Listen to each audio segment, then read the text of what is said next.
Have you ever glanced at the clock and seen 11:11? Again, for the third time this week, and you think, that's weird. Or maybe you're thinking about someone you haven't spoken to in years and suddenly, ping, they text you, out of nowhere. Or perhaps you keep seeing the same symbol, the same animal, the same phrase showing up in conversations on billboards in your dreams. And part of you wonders, is this trying to tell me something? But then the rational mind kicks in. It's just coincidence. Random chance. Confirmation bias.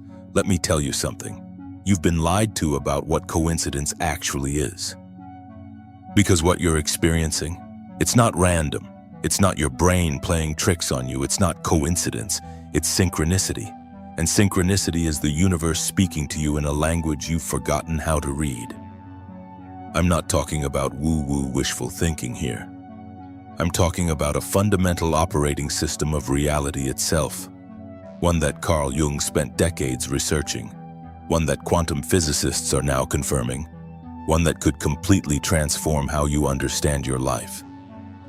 Here's what almost nobody realizes. You are living inside a quantum field right now. A field that is alive, responsive, intelligent. A field that doesn't just witness your thoughts and emotions, it responds to them. Precisely, constantly. Every synchronicity you've ever experienced? That wasn't the universe being cute. That was feedback. Direct, immediate feedback about the frequency you're broadcasting into the field. The number sequences, the chance encounters, the dreams that came true, the songs that played exactly when you needed to hear them. These aren't accidents. They're data points in a larger conversation that's been happening your entire life. And most people? They're walking around completely deaf to it. They see the signs, shrug, and keep scrolling. They experience the most profound communication system in existence and dismiss it as just one of those things. But here's what changes everything.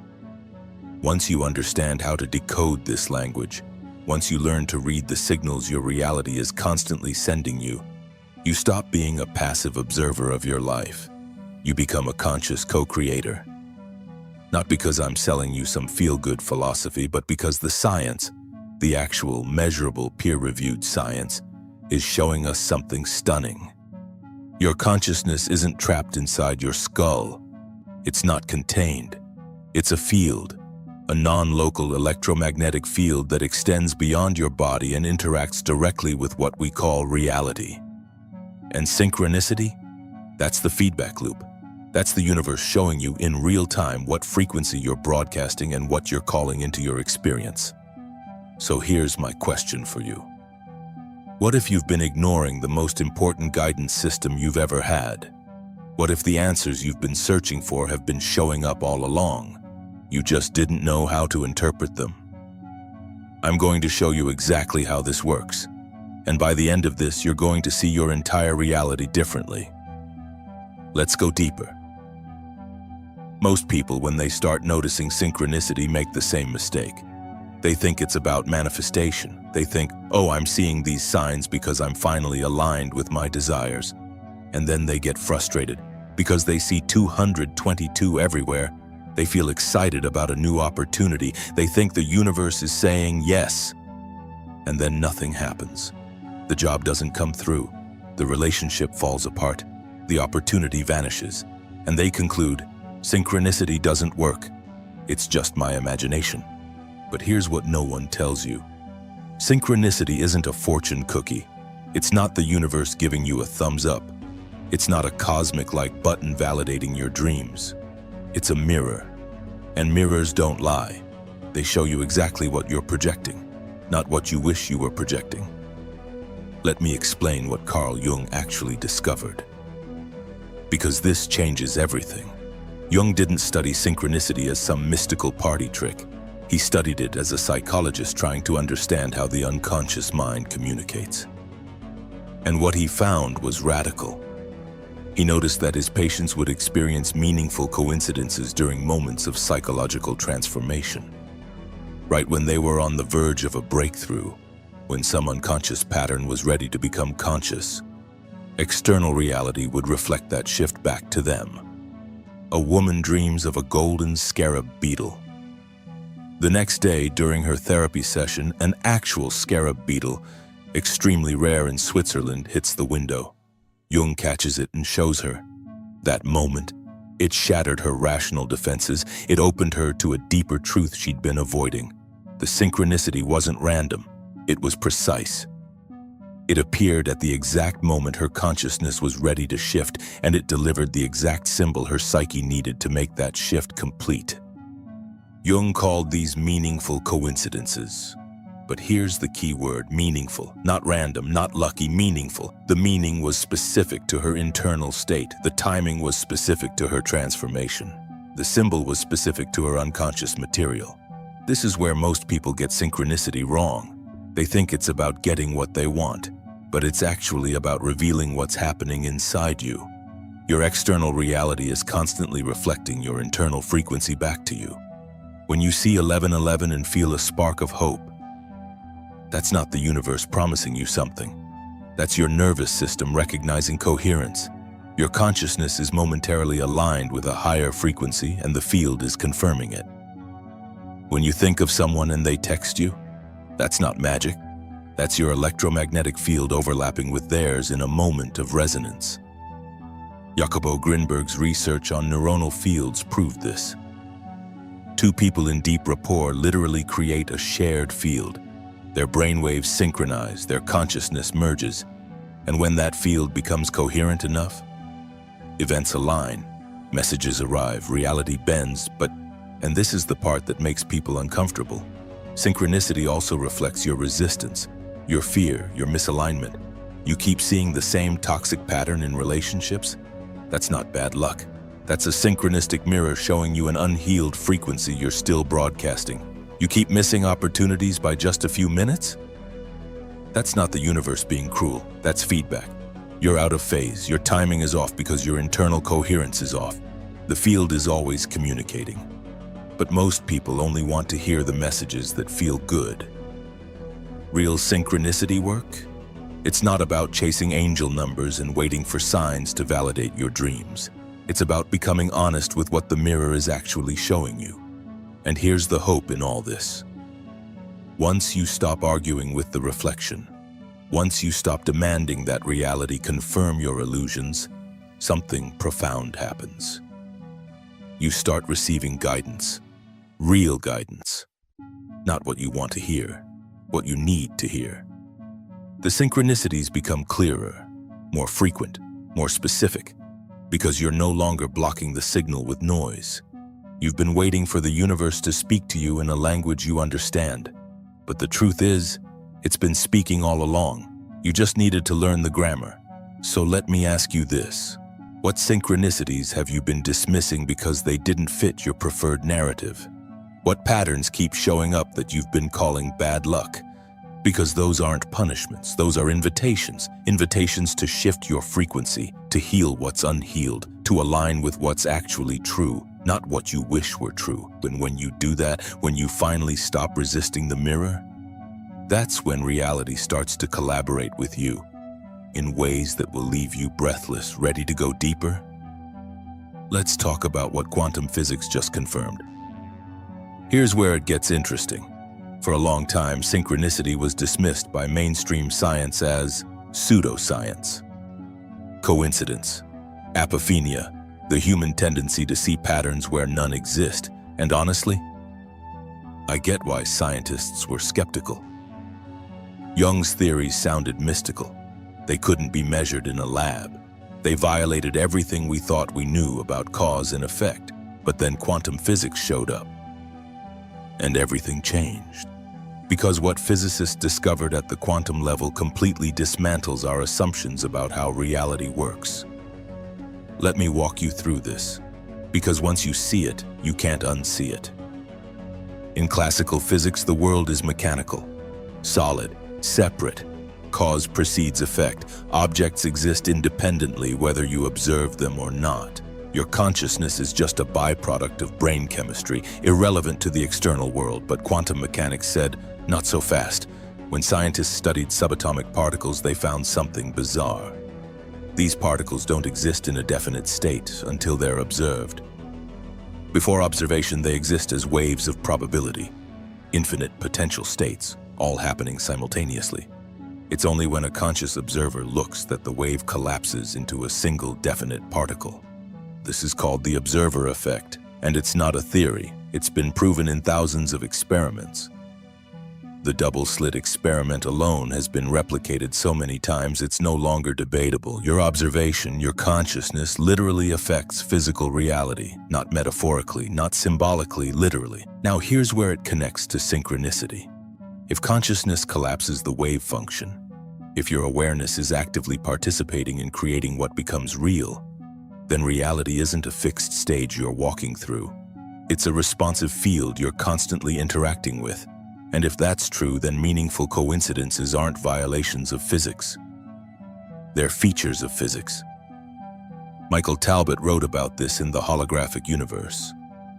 He proposed that the universe operates like a hologram, where every part contains information about the whole, where separation is an illusion, where everything is interconnected in a vast, unified field. In a holographic universe, synchronicity isn't weird, it's inevitable.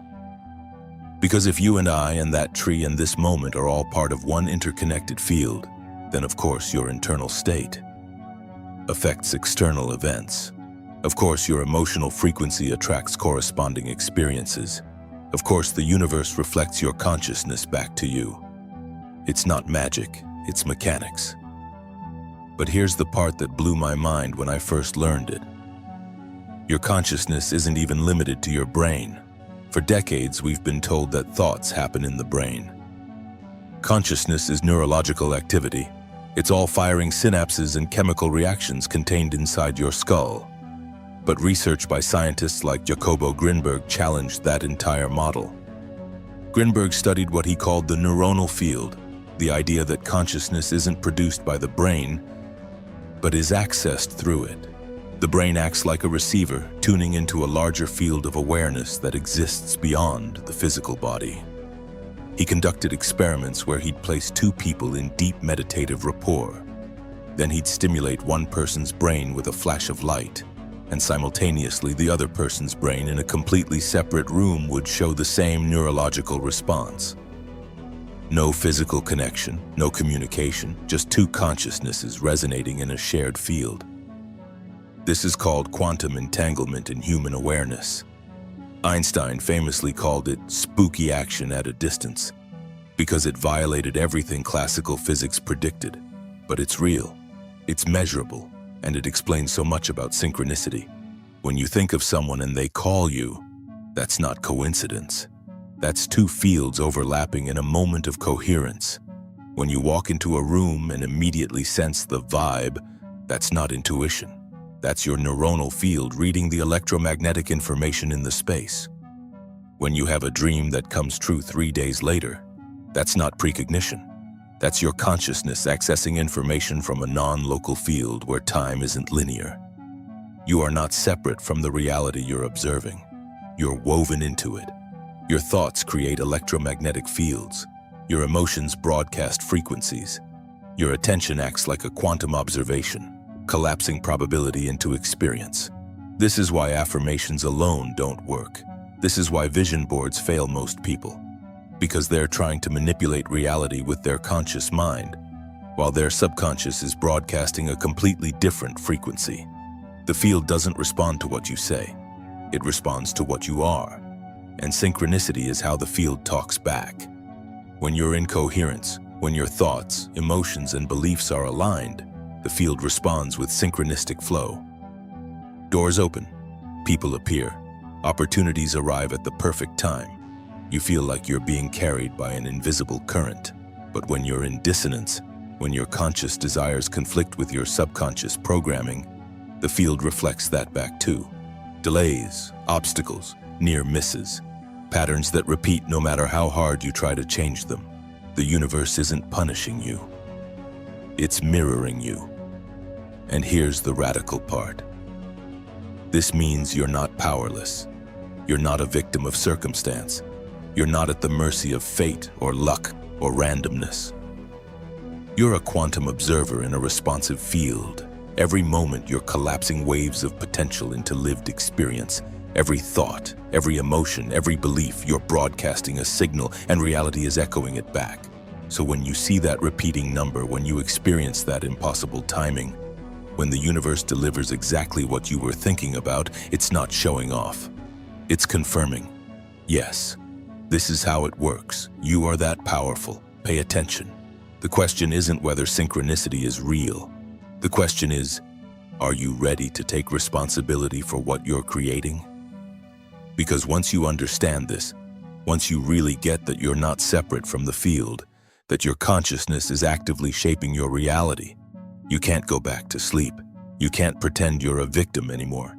You can't blame circumstances. You can't wait for someone else to save you. You have to become the frequency you want to experience, and that's where the real transformation begins.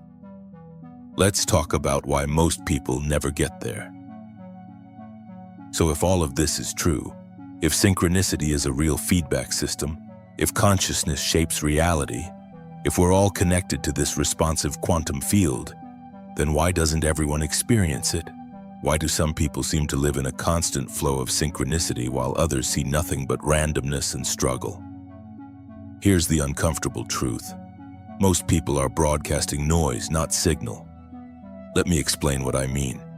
Imagine you're trying to tune a radio to a specific station.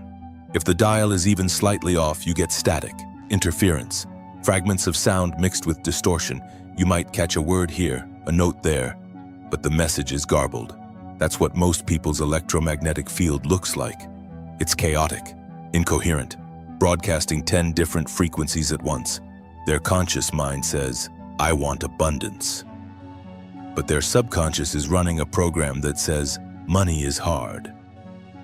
I'm not worthy. People like me don't get lucky breaks. Their heart desires love, but their nervous system is stuck in fight or flight, scanning for threats, building walls, expecting betrayal. They say they want change, but their body is addicted to the familiar emotions of stress, resentment, and victimhood. Those emotions have become their identity. And the field? The field doesn't judge. It doesn't care what you want. It responds to what you are. So if your frequency is chaotic, guess what shows up? Chaos, delays, mixed signals, synchronicities that start strong and then fizzle out. You see 1111 and feel hopeful. 2 days later, nothing's changed and you dismiss it as meaningless. You meet someone who feels significant, but then the connection gets complicated and you chalk it up to bad timing. The universe isn't withholding from you. You're just not holding a clear frequency long enough for the field to lock on and deliver. This is the part no one wants to hear, because it means you have to stop blaming external circumstances and start looking at your internal state. And that's terrifying, because most people have spent years, decades, building an identity around their wounds, their lack, their limitations. I'm unlucky. Things never work out for me. I'm not the kind of person who gets opportunities. These aren't just thoughts, they're frequencies. And every time you repeat them, you're tuning your radio to the station of scarcity, struggle, and separation. The field hears that, and it says, okay, here's more evidence that you're right. More missed opportunities, more disappointments, more proof that life is hard and synchronicity is a fairy tale. But here's the hope in all of this, and I want you to really hear this. You're not broken. You're not doing it wrong. You're not cursed or blocked or unlucky. You're just out of tune. And tuning in? That's a skill, a practice, something you can learn. The mystics knew this. Every spiritual tradition that's ever existed has some version of this teaching. Buddhism calls it mindfulness, Christianity calls it faith, quantum physics calls it coherence, but it's all pointing to the same thing. You have to become the frequency of what you desire. Not think about it, not visualize it, not affirmations in the mirror while your nervous system is screaming otherwise. You have to embody it, live it, feel it, become so saturated in that frequency that it's no longer something you're trying to achieve. It's something you are. And when you do that, when your electromagnetic field becomes coherent, when your thoughts and emotions and beliefs align into a single clear signal, the synchronicities don't just increase, They become undeniable. You stop questioning whether that person was meant to show up. They show up in a way that's so specific, so perfectly timed that you can't dismiss it. You stop wondering if you're on the right path. The path opens in front of you with a clarity that feels like the universe is laying out breadcrumbs. You stop doubting your intuition because the external feedback becomes so immediate and precise that you learn to trust the signal. This is what Joe Dispenza talks about when he says, "Your personality creates your personal reality." Your personality, the habitual thoughts, emotions, and behaviors you repeat every day, is your frequency.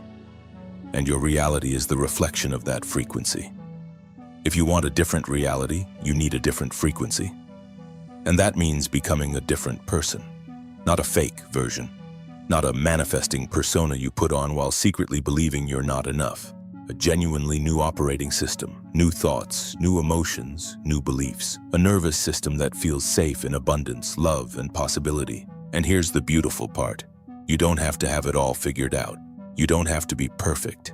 You don't have to eliminate every limiting belief before the field responds. You just have to become coherent enough that the signal is stronger than the noise. That's it. That's the whole game. And the field is so intelligent, so responsive, so eager to collaborate with a clear frequency that the moment you shift, even slightly, it meets you there. That's what synchronicity is showing you. Every repeating number, every meaningful coincidence, every moment of perfect timing. It's the field saying, "I'm here. I'm listening. Keep going." Most people give up too soon. They try for a week, don't see fireworks, and quit. But the ones who make it, the ones who live in synchronistic flow, they didn't get lucky. They got coherent. They stopped waiting for external validation and started cultivating internal alignment. They stopped treating synchronicity like a vending machine and started treating it like a conversation. And the universe responded, because it always does. So here's my question for you. What frequency are you broadcasting right now? And is it the frequency of the reality you say you want? Because if not, if there's a gap between who you are and who you want to be, that gap is where your synchronicities are getting lost. But close that gap, become that frequency, everything changes. Let me show you how. Let's get practical, because you can understand all the theory in the world, but if you don't know how to apply it, it's useless. So I'm going to walk you through exactly how to decode your personal synchronicity and start consciously collaborating with the field. First, you need to understand that synchronicity speaks in symbols, not words, not logic, symbols. And those symbols are unique to you.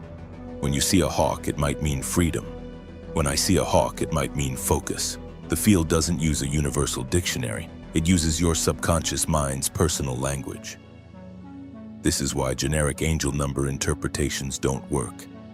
Someone tells you 444 means angels are with you, but when you see 444, it might be connected to a specific memory, a specific person, a specific fear or desire that only you understand. So step 1, start keeping a synchronicity journal. Not just what you see, but what you were thinking, feeling, or doing right before it appeared. You see 1111, great. But what were you thinking about? What decision were you wrestling with? What emotion were you in? Because the synchronicity isn't random, it's a response, and the more data you collect, the clearer the pattern becomes. And I've been doing this for years, and I can tell you, your synchronicities have themes. Repeating motifs, consistent symbols that show up during similar emotional states. Once you identify those patterns, you stop needing external interpretations. You become fluent in your own symbolic language. Second, elevate your emotional frequency. This is non-negotiable. You can journal all day, but if you're stuck in fear, resentment, and scarcity, your field is broadcasting static. The field doesn't respond to what you think, it responds to what you feel. So if you want synchronistic flow, you have to cultivate the emotions of flow. Gratitude, love, peace, curiosity, trust. Not fake it, not force it. Actually shift your nervous system into those states. How? There are 1,000 ways. Meditation, breathwork, time in nature, moving your body, serving others, creating something, whatever drops you out of your head and into presence. Because here's the secret. Synchronicity doesn't happen in the past or the future. It happens now. When you're ruminating about yesterday or anxious about tomorrow, you're not tuned in. You're offline. The field is sending signals, but you're not present to receive them. But when you're here, fully alive in this moment, the synchronicities become impossible to miss. You feel the pull to take a different route home, and that route leads to the exact conversation you needed.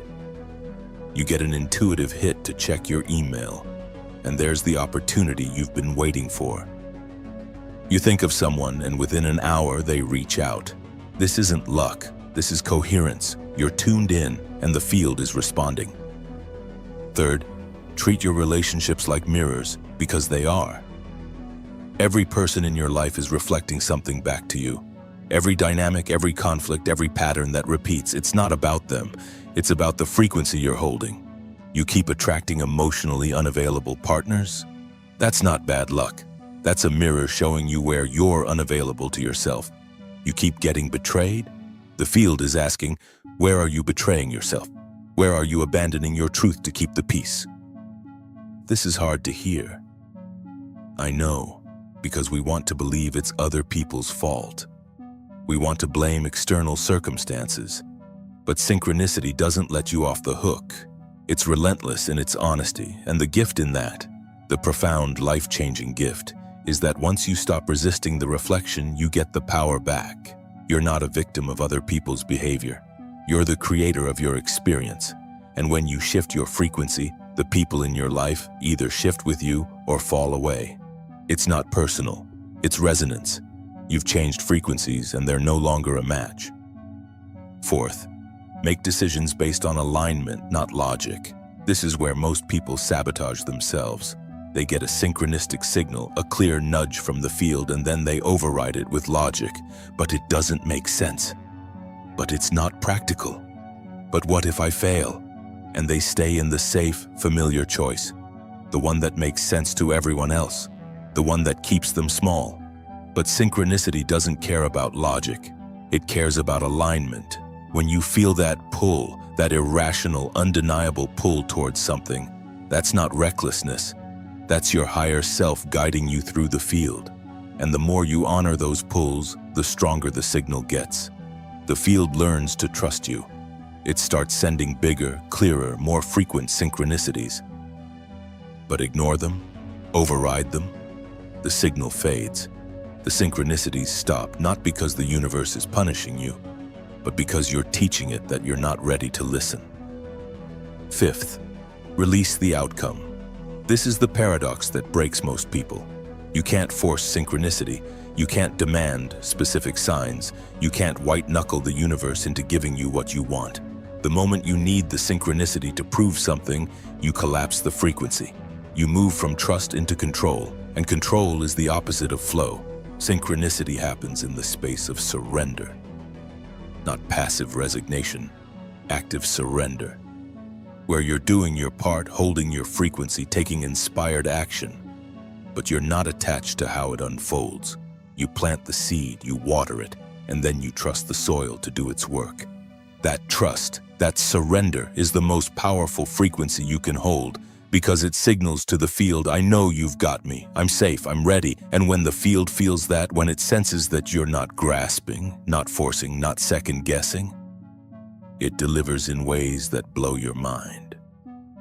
Not because you manipulated it, but because you became a clear channel. And a clear channel, that's all the universe needs to move heaven and earth on your behalf. So here's what I want you to do right now. Think about the last synchronicity you experienced, the one you dismissed, the one you rationalized away, the one you thought was too small to matter. Go back to it. What was it trying to tell you? What frequency were you in when it appeared? What would have happened if you'd followed that thread? Because I promise you, it wasn't random. It was an invitation to trust, to step into a bigger version of yourself, to collaborate with a reality that's more alive, more responsive, more intelligent than you've been taught to believe. And the question isn't whether the field is listening. It is. It always has been. The question is, are you? So here's what we've covered. Synchronicity isn't coincidence. It's not luck. It's not your imagination. It's a quantum feedback system, a language, a conversation between your consciousness and the field of infinite possibility. Carl Jung discovered it. Quantum physics confirmed it, and your life has been demonstrating it every single day, whether you've been paying attention or not. The numbers, the symbols, the impossible timing. The people who show up right when you need them. The doors that close to redirect you towards something better. None of it is random.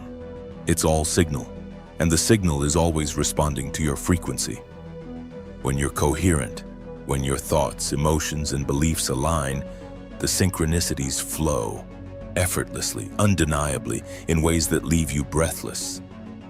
But when you're in chaos, fear, resistance, the signal gets lost in the noise, and you convince yourself the universe isn't listening, but it is. It always is. You're just not tuned in. And tuning in, that's the work. That's the practice. That's the shift from victim to creator. It means taking radical responsibility for your frequency. Not what you say you want, what you're actually broadcasting through your nervous system, your beliefs, your habitual emotional states. It means honoring the synchronicities that show up, even when they don't make logical sense, even when they're uncomfortable, even when they're asking you to grow beyond who you've been. It means trusting the field enough to surrender the outcome, to release control, to move from force into flow. And when you do that, when you become a clear channel, reality stops feeling like something happening to you. It starts feeling like something happening with you. A co-creation, a dance, a partnership with intelligence so vast, so precise, so loving that it will never stop guiding you home. Because that's what synchronicity really is. It's not a magic trick. It's not a manifestation hack. It's the universe reminding you over and over and over, you are not separate. You are not alone. You are woven into this.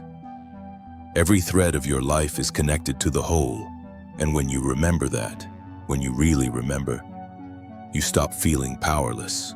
You stop waiting for permission. You stop looking outside yourself for validation. You become the frequency, and the field responds. So here's my question for you. What's your next move? Because the synchronicity that's waiting for you, the one that's going to crack your world open, it's already in motion. The field is already orchestrating it, but it needs you to meet it halfway. It needs you to show up coherent, present, willing. And if you do that, if you commit to this practice, to this way of seeing, to this relationship with reality, everything changes, not someday, not eventually, now. The next time you see that number, don't dismiss it. Ask, what was I just thinking? What's this reflecting back to me? The next time you feel that pull, don't override it with logic. Trust it, follow it, see where it leads. The next time reality mirrors something uncomfortable, don't blame the mirror, thank it, because it's showing you exactly what needs to shift. This is your initiation, your invitation, your wake-up call, and the universe doesn't send wake-up calls to people who aren't ready. So if you're here, if you've stayed with me this long, if something inside you is saying yes, that's not an accident either. That's synchronicity too. Now, before you go, I need to tell you something. Something I haven't mentioned yet. There's a darker side to synchronicity, a shadow aspect that most teachers won't touch. The synchronicities that feel like warnings, the patterns that repeat until you break, the way the field sometimes has to dismantle your life to set you free. So if you're ready to go even deeper, if you want the full picture, not just the pretty parts, hit that subscribe button. Drop a comment telling me, what's the most unexplainable synchronicity you've ever experienced? Because I read every single one. And your story? It might be the synchronicity someone else needs to hear. The conversation is just beginning, and the universe is listening.